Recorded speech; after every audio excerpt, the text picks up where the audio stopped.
Hey guys, what's up? So I'm back again, and today I'm going to talk about two important things. This video shoot is about two important things. First, I am right now driving again as usual, and I'm driving to office, and it's lovely sunny, hotty morning. So in morning, the best thing people think and talk about is breakfast. They say, first meal of your day should be, uh, it should be heavy and it should be, the biggest meal of your day. Yeah, this is what people always tell you, and you had been reading about it. But let me tell you something.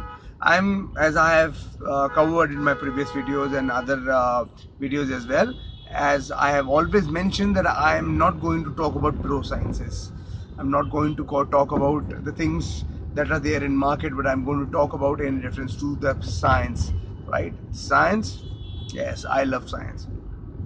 So basically, there are certain chemical reaction that always happens, and whenever you wake up in morning, your body responds, and your body level, I mean, inside the chemicals reaction that are happening in your body are slightly different when you wake up early in morning or normal wherever you wake up. I mean, because your body has gone through a recovery process at night. So basically, when you wake up, there are two hormones that are super active in morning. There's something called cortisol and another is insulin. So I had been talking about insulin also in my previous video. Insulin is the most important factor for your fat loss and fat gain. So you need to concentrate on that a lot. And you have to keep your insulin level always down. Always down. So talking about insulin first, insulin reacts only on two things. Always remember, only on two things. First is your high amount of carbohydrate, and second is your sugar. So anything that has got sugar or anything that has got high amount of carbohydrate, it is going to react. And so when you wake up in morning, both cortisol and insulin are almost touching the level window. I mean, there's a threshold window which is almost touching. So if you in morning, if you would land up eating anything which has got carbohydrate, high amount of carbohydrate and sugar, and beat sugar in form that can be in form of fructose. Fructose is nothing but a sugar that is coming from fruits.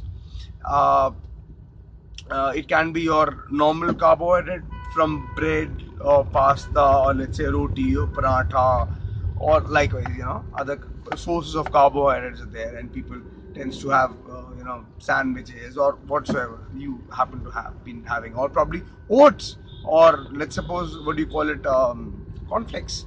But the reality is that oats are fine, but not in morning. See, there is something called as glycemic index. So a lot of knowledge that is coming in, and you need to connect the dots properly. So there's something called as glycemic index. For the carbohydrate or the products that you're consuming, or the food that you're consuming, for every food or thing that you're consuming, everything has a glycemic index.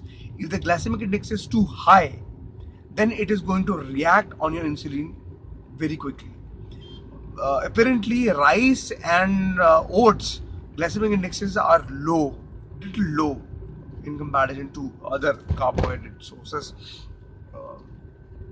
Uh, so I mean, so that means it is going to digest slowly, and it is going to respond on your insulin a bit slow, but it is going to respond on your insulin for sure. Now, the cortisol, when I was telling you, so what is the advantage of keeping your insulin level down? If your cortisol is going to go high, it is going to burn more fat. It is going to keep the movement. So there are two things, two advantage. A, your cortisol is high, so it is going to burn fat, a bit fat. It also eats up muscles. So I'm going to talk about that part later stages. I'll talk about in detail about cortisol, how you can stop. How you can protect yourself for not burning or eating up your muscles about cortisol. But yeah, it do helps in fat loss as well. And as you're keeping your insulin window down, it is automatically keeping your body in a fat burning zone. So what are the best thing or best source or food that you should eat in morning? Now you must be thinking that if oats and cornflakes and chapatis or parathas or bread is not good. For vegetarians, paneer is best thing. For non-vegetarian, cheese omelette or eggs, how whichever way you like it. or paneer can be consumed in whichever way you want to consume it. There are so many recipes that you can work around with that, and likewise with eggs. But why? Now, if you would see both the things, both the profile, why I am recommending you both things, because both are high source of fat and protein. Now, protein, only concentrated protein would react a very minimal amount on your insulin level. If you're having protein shake probably in morning, that would respond a bit on your insulin. But if you're having normal protein like eggs or chicken or anything else in morning, it would react. It would not react, I would rather say. So your insulin will stay down, and fat doesn't react. For your body, there are only two sources for energy. So one is fat and another is carbohydrate. So you're not having carbohydrate in morning, you're consuming fat, and fat has no response on insulin levels. So basically you're keeping your body in a fat burning zone. So from next time whenever you are having breakfast, make sure you do not consume anything which is sweet. In fact, I am also saying no tea as well, because there is another source that probably you are aware or you're not aware, something called as milk, right? And milk has got lactose. Now lactose, there is an enzyme called as lactase in the body that convert lactose to glucose so that your body can digest. So again, it is going to react and it is going to spike up your insulin. So avoid, but in fact, a lot of milk doesn't help. If you would see macronutrient of a milk, you would realize that I've got fat and protein and a lot of lactose. Lactose is nothing but sugar.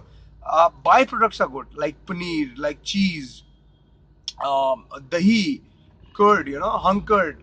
You can try that. I mean, I love hung curd a lot. I mean, I seriously. And if you can skip your breakfast, that's the most awesome thing, because I'd been doing it from past almost 2 months now. It's almost more than 2 months, and I know the benefits. So I will cover up another video about the benefits of skipping breakfast. I have covered a video also, which is there in my previous video if you have seen, about intermittent fasting. So intermittent fasting, I have discussed that there is a window of 16 hours. You can extend that 16 hours. You can start with slower window. Let's suppose you sleep for like 8 hours or 6 hours, 7 hours. Start you gradually increasing by skipping your meals, and then increasing that, because I've got a lot of health benefit. It includes longevity. I mean, aging process delays down. Whenever you do fast, your body recovers a lot. I mean, it's something like it's I told you in my previous videos as well that body is, again, it's kind of a machine. So basically, when you're giving a rest to your body is repairing. A machine does not repair itself, but it gives rest, and then it is ready to work again. But with a body is intelligent, so it repairs when you're giving rest to your body.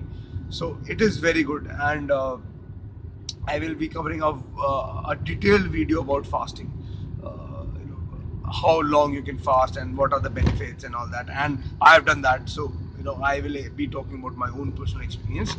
So that is that. And so the second thing that I want to talk about, fruits and milk and the other things I have just discussed.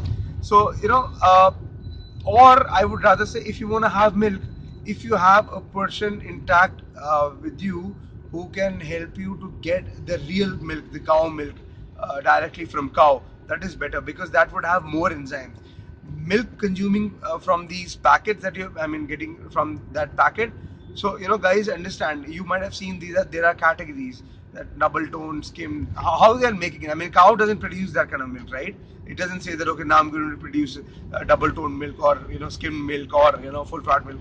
They extract milk, so there is a process that they're doing. So with that process, you're going to lose out certain enzymes, which are most important for your body, probably. I mean, those the real cow milk has more enzymes, digestive enzymes, than the other, and which is more nutritious in comparison to packet milk. So I say no, no, big no, no to packet milk. Luckily, I am so lucky that I get uh, cow milk directly from the cow. I have been able to get an arrangements done for myself. So yeah, whensoever you think, if you think that fruits are good, so honestly speaking, if you would see a macronutrient of a fruit, and you would say that I want to fulfill the vitamins and minerals that are there in fruit, that's why you want to have it. But if you would check a single fruit, for example, potassium, we get huge amount of potassium via banana. So in a day, if you would want to consume, if you want to fulfill your potassium requirement, you would land up eating 12 bananas a day. Now, do you realize the amount of sugar in form of fructose you're going to consume? So you need to understand that, and fructose, it is only, it do not get consumed directly. It gets synthesized in the liver. So I will do a detailed video on that as well. What the body process and all that. But as of now, I would say fruit is not a good option, at least having in morning. Probably in bit of afternoon you can consume it. If you're planning to work out, have a fruit before workout. That will be little fine. If you are too much into fruits, but honestly speaking, I'm not anymore a fruit guy, so I don't hog on fruits. The best alternative and the best thing that you have, which you get all the macronutrients, vitamins, and minerals, is your vegetables. Start consuming those green vegetables. They are amazing, they are lovely, and they would help you so much in all the requirements that your body is looking forward. And the sugar content is very, very, very, very, very extremely less. Yes, even in fact certain vegetables do have sugar. For example, we consider tomato in form of vegetables, so yes, sugar. Then your onions, then then there are other, I'm not able to recall at the moment. But if you would see, there is an amazing app called as MyFitnessPal app, or there are in fact other apps as well. If you would download, or if you would see, or even if you Google, you will realize the macronutrients of each and every vegetable. Some of the vegetable, cabbage has nearly, if you would see, so 100 gram of cabbage would have 2 to 3 grams of sugar. So you already consume a lot of sugar. You're already consuming a lot of sugar. I would not recommend to consume a lot of sugar, because I'm telling you, the only enemy that you have right now is sugar. So start, eliminating and leaving all the kind of sugar. So last tip that I want to give you right now for this video, and I'm going to sign off. I'm about to reach my office. Uh, is that, if you want to lose weight, not weight, I would say, if you want to cut fat is what is that you want to, get. You want to get rid of it, right? Not weight. Your body weight consists of so many things. So let's not concentrate on body weight, but let's concentrate on fat. If you want to cut down your fat, lower down your carbohydrate level. Lower down your carbohydrate levels, because you know your energy source is only two: carbohydrates and fat. So allow your body to use the other source that you have and you have been having in your body, because that has been stored in your body. So for now, follow these tips. And last thing, anything to work on your body, anything or any habit to get inhibited in your body, it takes at least 21 days to 30 days. So whatever tip that you want to follow it for at least a month, and come back to me and tell me how did you feel and what was the result. Trust me, you do it, and I'm telling you, you're going to thank me for that. So for now, goodbye. Fitness Extreme say goodbye and have a healthy lifestyle.